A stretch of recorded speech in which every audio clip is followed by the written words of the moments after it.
사랑하는 성도님들, 믿음의 가족 여러분. 기원전 539년 바빌론. 역사가 바뀌는 밤이었습니다. 다니엘 5장 30절에서 31절입니다. 그날 밤에 갈대아 왕 벨사살이 죽임을 당하였고 메대 사람 다리오가 나라를 얻었는데 때에 다리오는 62세였더라. 바빌론 제국이 멸망했습니다.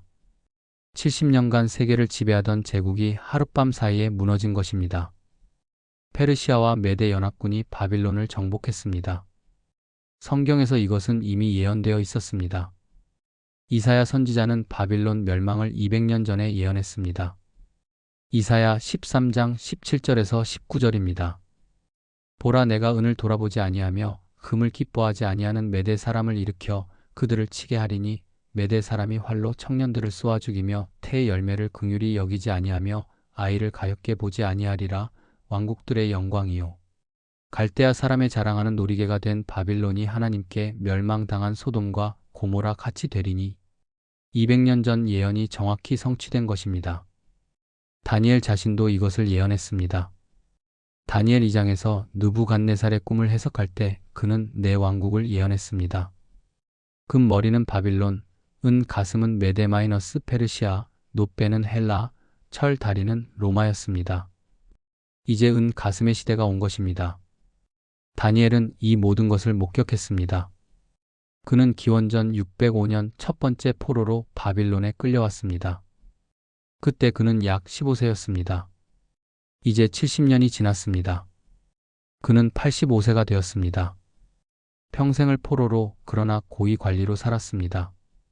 느부갓네살 왕을 섬겼고 벨사살 왕을 섬겼고 이제 다리오 왕을 섬기게 되었습니다.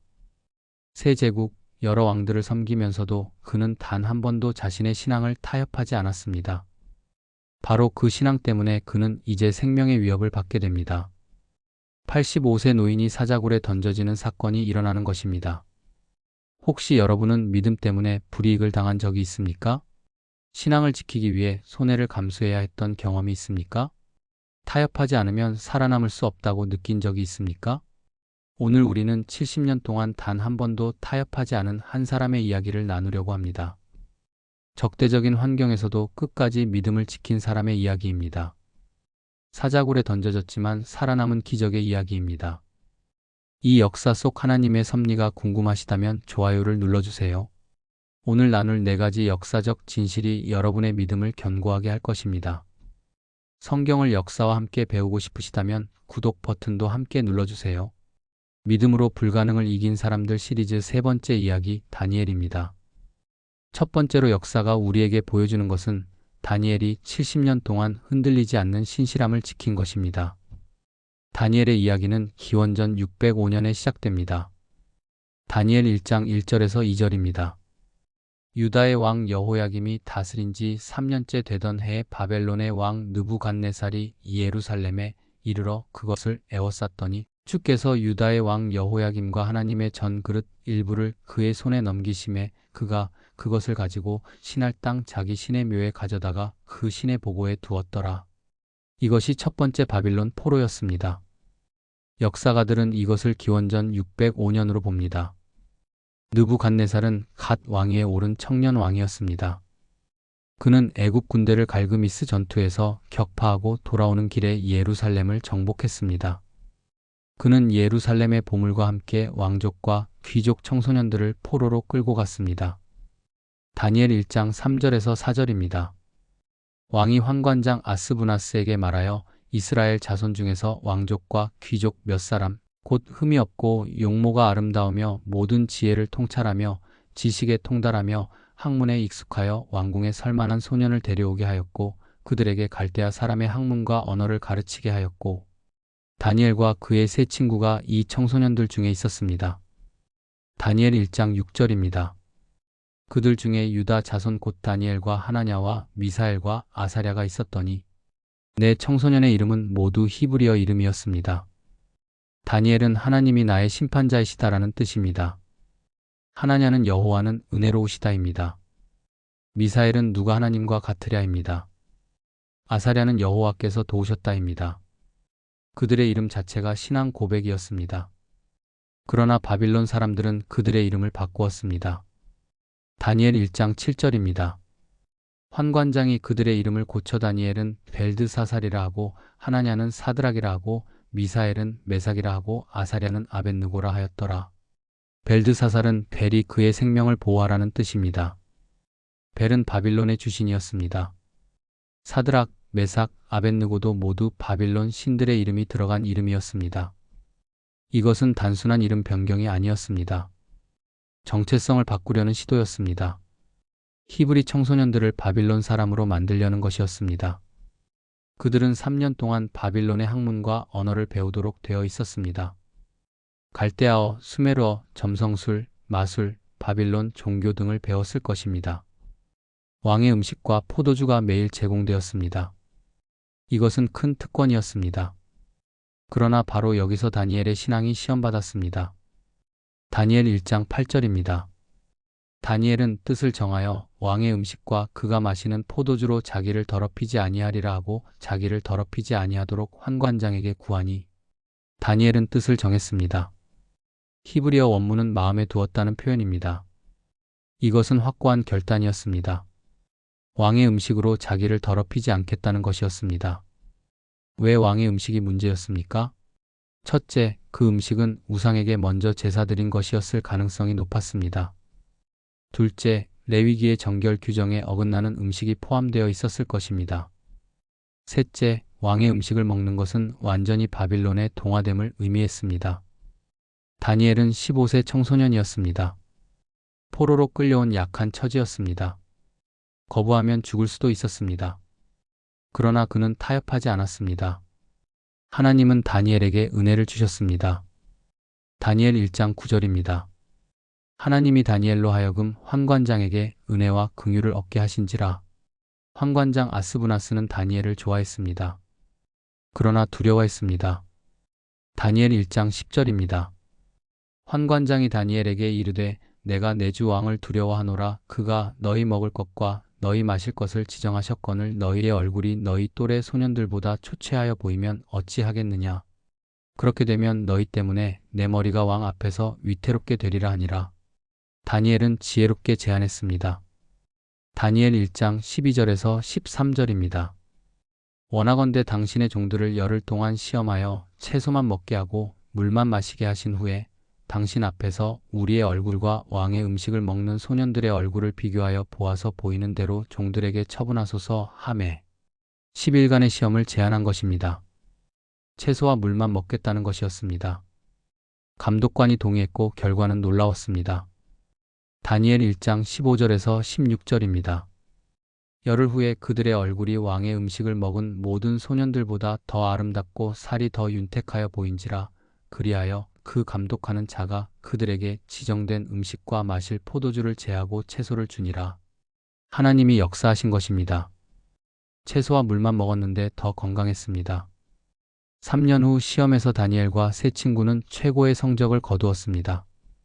다니엘 1장 19절에서 20절입니다. 왕이 그들과 말하여 보니 무리 중에 다니엘과 하나냐와 미사엘과 아사랴와 같은 자가 없으므로 그들을 왕 앞에 서게 하고 왕이 그들에게 모든 일을 묻는 중에 그 지혜와 총명이 온 나라 박수와 술객보다 10배나 나은 줄을 아니라. 10배나 나았다는 것입니다. 이것이 타협하지 않는 자에게 주시는 하나님의 축복입니다. 다니엘은 이후 70년 동안 바빌론과 페르시아 제국에서 고위 관리로 일했습니다. 그는 느부갓네살 왕의 꿈을 해석했습니다. 다니엘 2장입니다. 그는 벨사살 왕의 잔치에서 벽에 나타난 글씨를 해석했습니다. 다니엘 5장입니다. 모든 왕들이 그를 신뢰했습니다. 왜입니까? 그의 안에 거룩한 신들의 영이 있음을 알았기 때문입니다. 다니엘 5장 11절에서 벨사살의 왕후가 말했습니다. 왕의 나라에 거룩한 신들의 영이 있는 사람이 있으니 곧 왕이 붙인 때에 있던 자로서 명철과 총명과 지혜가 있어 신들의 지혜와 같은 자니이다. 70년 동안 흔들리지 않는 신실함. 이것이 다니엘의 특징이었습니다. 처음 음식을 거절할 때부터 마지막 사자굴에 던져질 때까지 그는 한결같았습니다. 환경이 바뀌어도 왕이 바뀌어도 제국이 바뀌어도 그의 신앙은 바뀌지 않았습니다. 2025년을 사는 우리는 어떻습니까? 환경에 따라 신앙이 흔들립니다. 유리할 때는 믿고 불리하면 숨깁니다. 안전할 때는 담대하고 위험하면 타협합니다. 그러나 다니엘은 달랐습니다. 15세 때나 85세 때나 같았습니다. 이것이 진정한 신실함입니다. 두 번째로 그 시대 배경을 보면 정치적 음모로 다니엘이 함정에 빠진 것을 볼 수 있습니다. 페르시아가 바빌론을 정복한 후 다리오 왕이 나라를 재편했습니다. 다니엘 6장 1절에서 2절입니다. 다리오가 자기의 뜻대로 고관 120명을 세워 전국을 통치하게 하고 또 그들 위에 총리 셋을 두매 다니엘이 그 중에 하나이니 이는 고관들로 하여금 총리에게 자기의 직무를 보고하게 하여 왕에게 손해가 없게 하려 함이었더라. 다리오 왕은 거대한 제국을 효율적으로 다스리기 위해 행정체계를 만들었습니다. 120명의 고관, 즉 총독을 임명했습니다. 페르시아어로 사트랍이라고 불렸습니다. 각 총독은 한 지역을 관리했습니다. 그리고 그들 위에 3명의 총리를 두었습니다. 다니엘이 그 세 총리 중 하나였습니다. 85세 노인이 신생 제국의 최고 권력자 중 한 명이 된 것입니다. 이것은 놀라운 일이었습니다. 보통 새 제국이 들어서면 이전 제국의 관리들은 숙청당합니다. 그러나 다니엘은 계속 등용되었습니다. 그의 능력과 신실함이 널리 알려져 있었기 때문입니다. 그런데 더 놀라운 일이 일어났습니다. 다니엘 6장 3절입니다. 다니엘이 마음이 민첩하여 총리들과 고관들 위에 뛰어남으로 왕이 그를 세워 전국을 다스리게 하고자 한지라. 왕이 다니엘을 제국의 총리, 즉 수상으로 임명하려 했습니다. 전국을 다스리게 하려 한 것입니다. 이것은 최고의 영예였습니다. 그러나 이것이 문제가 되었습니다. 다른 총리들과 120명의 고관들이 질투했습니다. 유대인 포로 출신이 자신들 위에 서게 된다는 것을 받아들일 수 없었습니다. 그들은 다니엘을 제거하기로 결심했습니다. 다니엘 6장 4절입니다. 이에 총리들과 고관들이 국사에 대하여 다니엘을 고발할 근거를 찾으려 하였으나 능히 근거나 허물을 찾지 못하였으니 이는 그가 충성되어 아무 그릇함도 없고 허물도 찾을 수가 없었음이었더라. 그들은 다니엘의 업무를 철저히 조사했습니다. 부정부패를 찾으려 했습니다. 업무상 실수를 찾으려 했습니다. 그러나 아무것도 찾을 수 없었습니다. 다니엘은 충성되었습니다. 아무 그릇함도 없었습니다. 허물도 없었습니다. 70년간 공직 생활에서 단 한 번도 부정을 저지르지 않은 것입니다. 이것은 거의 불가능한 일입니다. 특히 고대 근동의 관료 사회에서는 더욱 그랬습니다. 뇌물과 부패가 만연했던 시대였습니다. 그러나 다니엘은 깨끗했습니다. 잠언 10장 9절이 생각납니다. 바른 길로 행하는 자는 걸음이 평안하려니와 굽은 길로 행하는 자는 드러나리라. 다니엘은 바른 길로 행했고 그의 걸음이 평안했습니다. 공격자들은 결국 한 가지 방법밖에 없다는 것을 깨달았습니다. 다니엘 6장 5절입니다. 그 사람들이 이르되 이 다니엘은 그의 하나님의 율법에 대하여 그를 고발할 근거를 찾지 못하면 그를 고발할 수 없으리라 하니라. 그의 신앙을 이용하기로 한 것입니다. 그들은 다니엘이 매일 3번씩 기도한다는 것을 알고 있었습니다. 그리고 그가 그 습관을 절대 바꾸지 않을 것도 알고 있었습니다. 그래서 그들은 왕에게 나아갔습니다. 다니엘 6장 6절에서 7절입니다. 이에 총리들과 고관들이 왕에게 모여 이렇게 아뢰되 다리오 왕이여 만수무강하옵소서. 나라의 모든 총리와 지방관과 고관과 모사와 관원이 의논하고 왕에게 한 법률을 세우며 한 금령을 정하실 것을 바라나이다. 왕이여 그것은 이제부터 30일 동안에 누구든지 왕 외에 어떤 신에게나 사람에게 무엇을 구하면 사작 굴에 던져 넣기로 한 것이니이다. 교묘한 음모였습니다. 30일 동안 왕 외에 다른 누구에게도 기도하지 말라는 것이었습니다. 신에게도 사람에게도 구하지 말라는 것이었습니다. 오직 왕에게만 구하라는 것이었습니다. 이것은 왕을 신격화하는 것이었습니다. 페르시아 왕들은 스스로를 신으로 여기지 않았습니다. 그러나 이 법령은 왕을 일시적으로 유일한 중재자로 만드는 것이었습니다. 다리오는 아마도 이것이 자신의 권위를 세우는 좋은 방법이라고 생각했을 것입니다. 새 제국의 왕으로서 통합의 상징이 필요했습니다. 그는 이것이 다니엘을 함정에 빠뜨리려는 음모인 줄 몰랐습니다. 다니엘 6장 8절에서 9절입니다. 왕이여 원하건대 금령을 세우시고 그 조서에 왕의 도장을 찍어 메대와 바사에 고치지 못할 규정을 따라 그것을 다시 고치지 못하게 하옵소서 하매 이에 다리오 왕이 조서에 왕의 도장을 찍어 금령을 내니라. 왕이 조서에 도장을 찍었습니다. 메대와 페르시아의 법은 한번 정해지면 왕도 바꿀 수 없었습니다. 이것은 페르시아 법의 독특한 특징이었습니다. 에스더 1장 19절에서도 이 원칙을 볼 수 있습니다. 왕이 만일 좋게 여기실진대 와스디가 다시는 왕 앞에 오지 못하게 하는 조서를 내리되 메대와 바사의 법률 중에 기록하여 다시는 고치지 못하게 하고 왕의 조서는 절대적이었습니다. 변경 불가능했습니다. 이제 함정이 완성되었습니다. 다니엘이 기도하면 사자굴행입니다. 기도하지 않으면 하나님을 부인하는 것입니다. 그들은 다니엘을 딜레마에 빠뜨린 것입니다. 2025년을 사는 우리도 비슷한 딜레마에 직면합니다. 신앙을 지키면 손해를 봅니다. 타협하면 이익을 얻습니다. 믿음을 숨기면 안전합니다. 드러내면 위험합니다. 다니엘은 어떻게 했을까요? 그는 이미 70년 전에 결정했습니다. 타협하지 않겠다고. 세 번째로 놀라운 사실은 다니엘이 두려움 없이 계속 기도한 것입니다. 다니엘 6장 10절입니다. 다니엘이 이 조서에 왕의 도장이 찍힌 것을 알고도 자기 집에 돌아가서는 윗방에 올라가 예루살렘으로 향한 창문을 열고 전에 하던 대로 하루 3번씩 무릎을 꿇고 기도하며 그의 하나님께 감사하였더라. 다니엘이 이 조서에 왕의 도장이 찍힌 것을 알고도 다니엘은 법령을 알았습니다. 사자굴에 던져질 것을 알았습니다. 그러나 자기 집에 돌아가서 그는 도망가지 않았습니다. 숨지 않았습니다. 자기 집으로 돌아갔습니다. 윗방에 올라가 예루살렘으로 향한 창문을 열고 그는 창문을 열었습니다. 숨어서 기도할 수도 있었습니다. 창문을 닫고 조용히 기도할 수도 있었습니다. 30일만 참을 수도 있었습니다. 그러나 그는 창문을 열었습니다. 공개적으로 기도한 것입니다. 예루살렘으로 향한 창문. 이것은 솔로몬의 기도를 따른 것이었습니다. 열왕기상 8장 48절입니다. 만일 자기들을 사로잡아 간 적국의 땅에서 온 마음과 온 뜻으로 주께 돌아와서 주께서 그들의 조상들에게 주신 땅 곧 주께서 택하신 성과 내가 주의 이름을 위하여 건축한 성전 있는 쪽을 향하여 주께 기도하거든.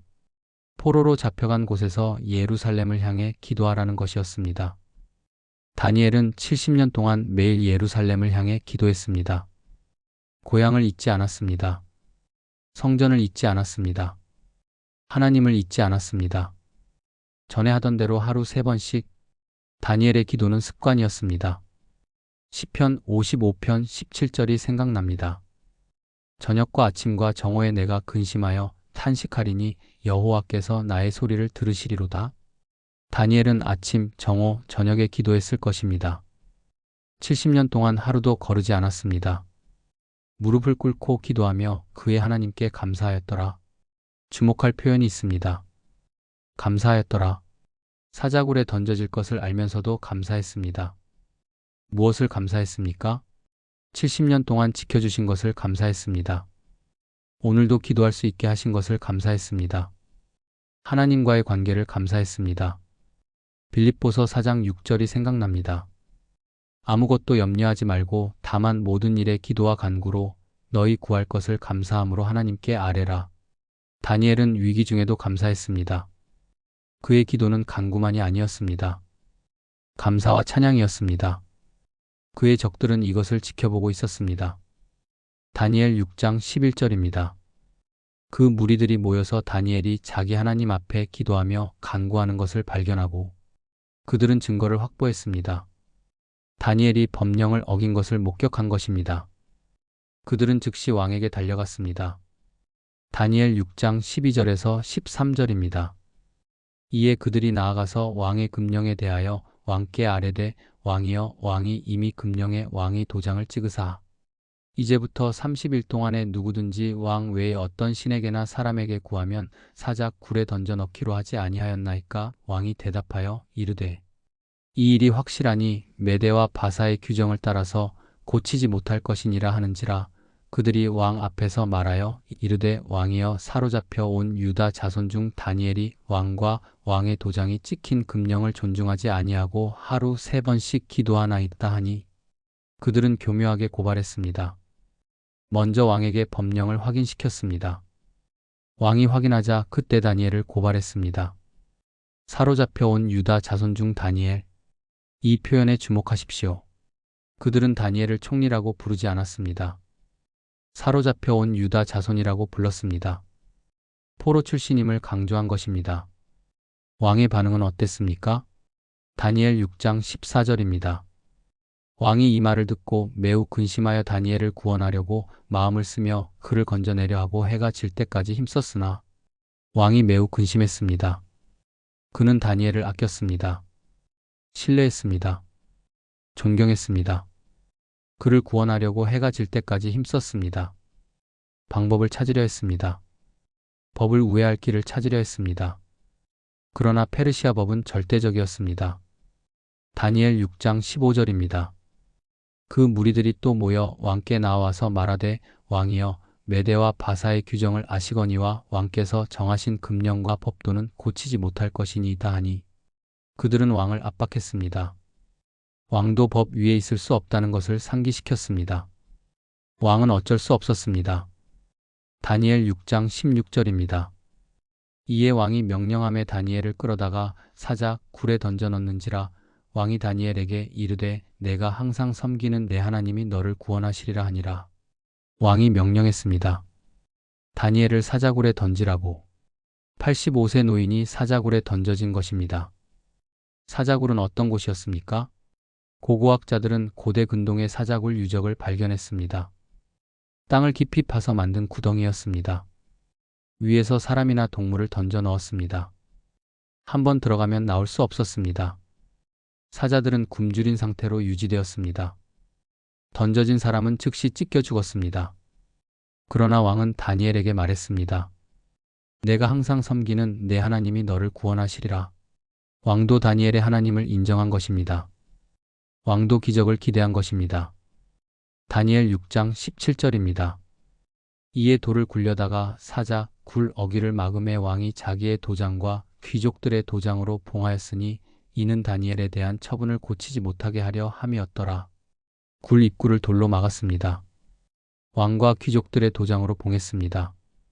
아무도 다니엘을 구출할 수 없게 만든 것입니다. 다니엘은 사자굴 안에 홀로 남았습니다. 85세 노인과 굶주린 사자들.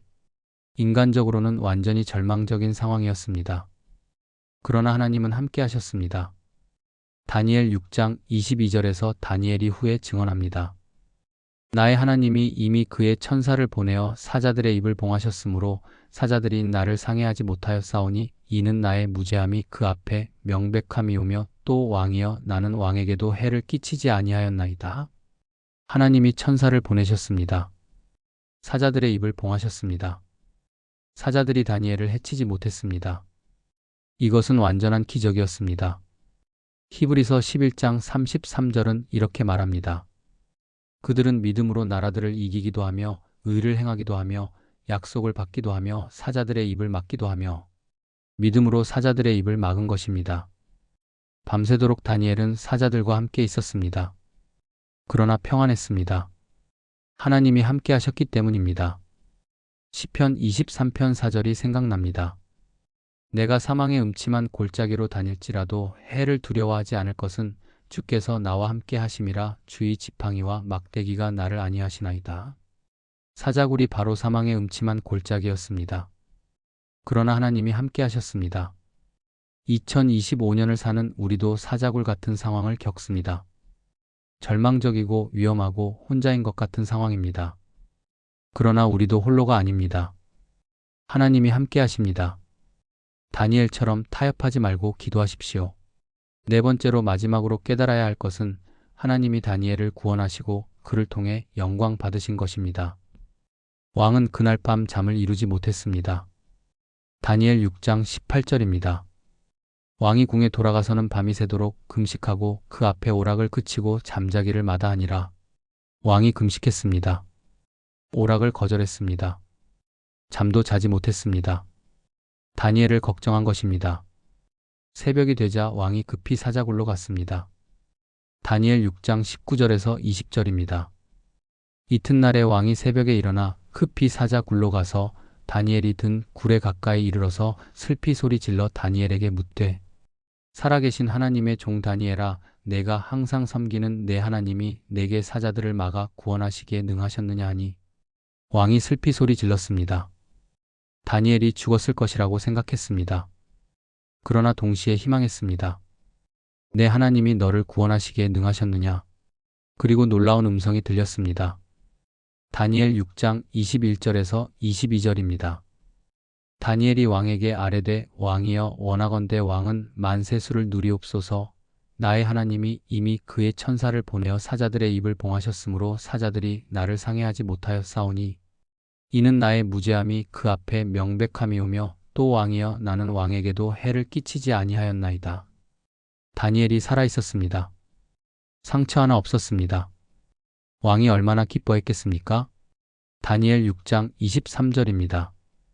왕이 심히 기뻐서 다니엘을 굴에서 올라오게 하라 명령하매 그들이 다니엘을 굴에서 올린즉 그의 몸이 조금도 상하지 아니하였으니 이는 그가 자기의 하나님을 믿음이었더라.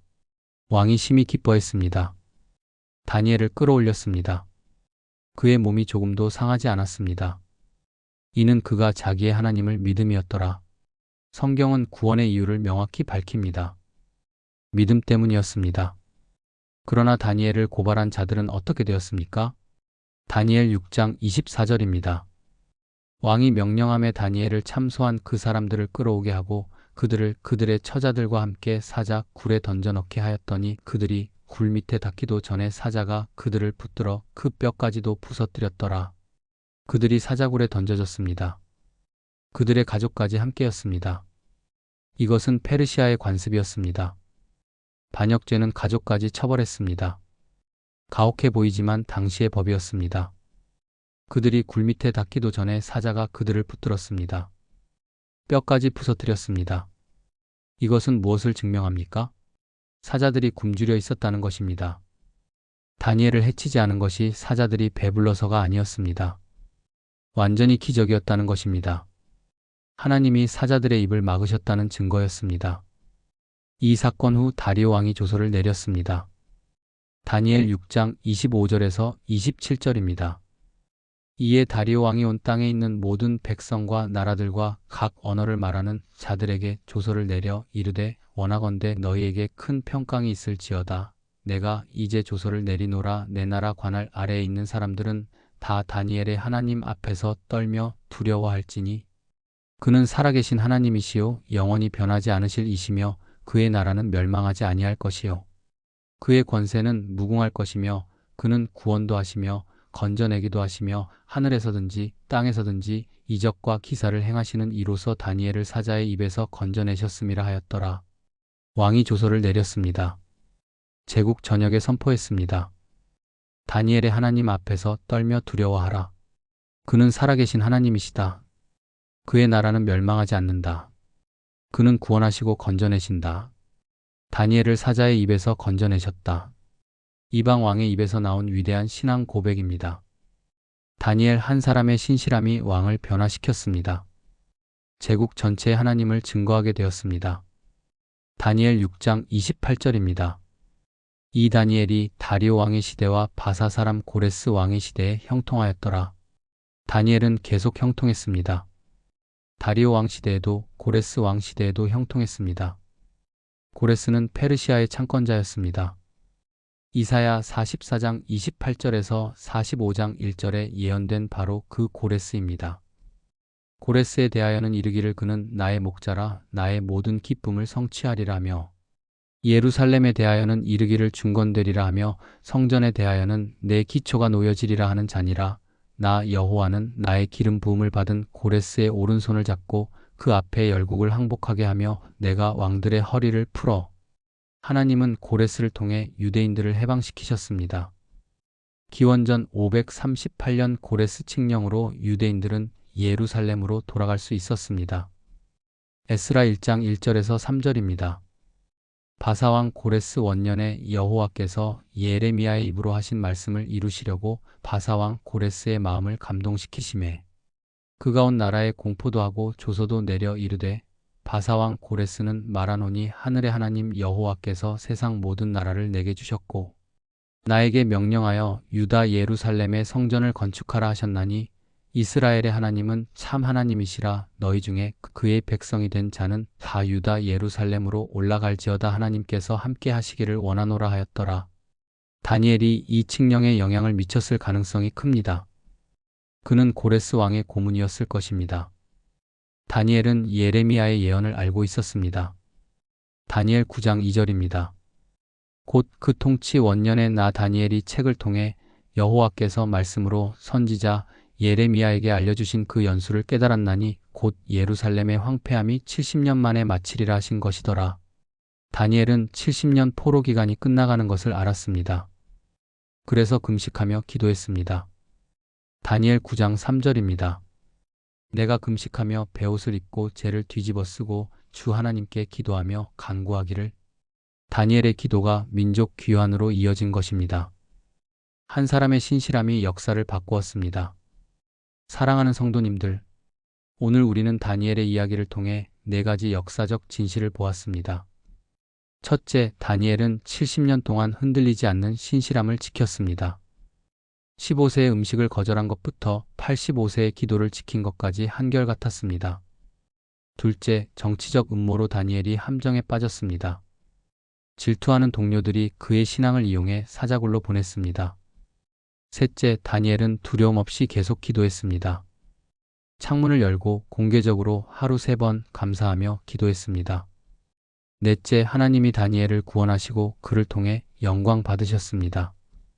천사가 사자들의 입을 막았고 왕이 조서를 내려 하나님을 선포했습니다.